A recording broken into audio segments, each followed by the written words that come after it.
lorsque on s'intéresse dans une population à un certain, ou bien un échantillon de population, à un caractère, le poids par exemple, la taille, la couleur des yeux, de tous les individus de cette population. Donc à ce caractère, nous associons des valeurs ou des modalités. Donc le formalisme mathématique veut qu'une variable soit une application, disons notée grand X, une application de la population E vers un ensemble F de modalités. Alors selon que cet ensemble, on peut lui associer une mesure ou une qualité, donc ça donne un type de variable statistique.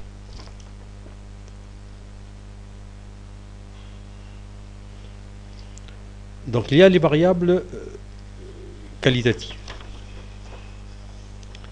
Il s'agit généralement de variables sur lesquelles on ne peut pas opérer de manière arithmétique.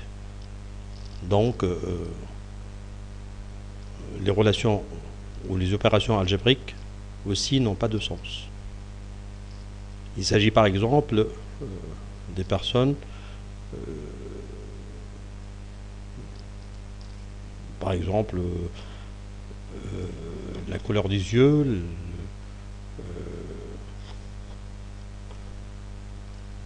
donc il y a dans les variables qualitatives, il y a le caractère nominal. C'est lorsque le caractère est associé à un nom. Donc les modalités ne sont pas hiérarchiques.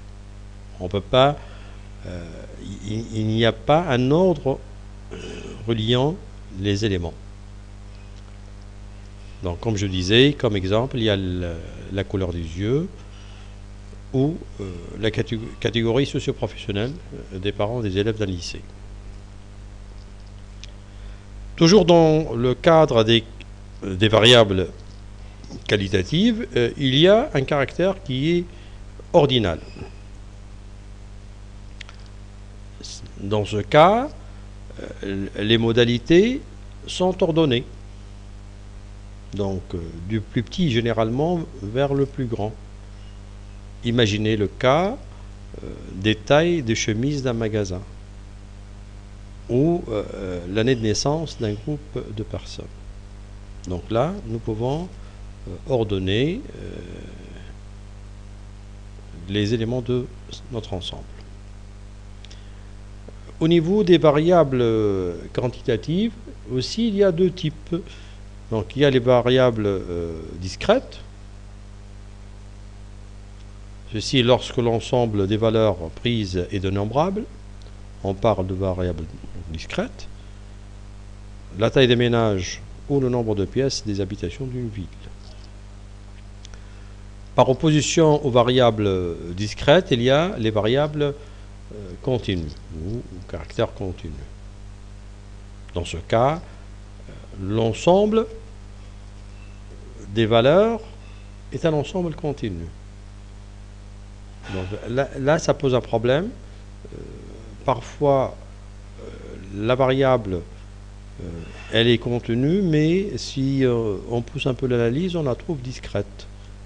Donc, disons, c'est une variable susceptible d'être considérée comme une variable continue. Comme exemple, le taux de change du winard, ou encore les moyennes des élèves. Voici donc pour résumer. Donc les variables statistiques, il y a les qualitatives et les quantitatives. Les qualitatives, les nominales et les ordinales, et les quantitatives discrètes ou continues.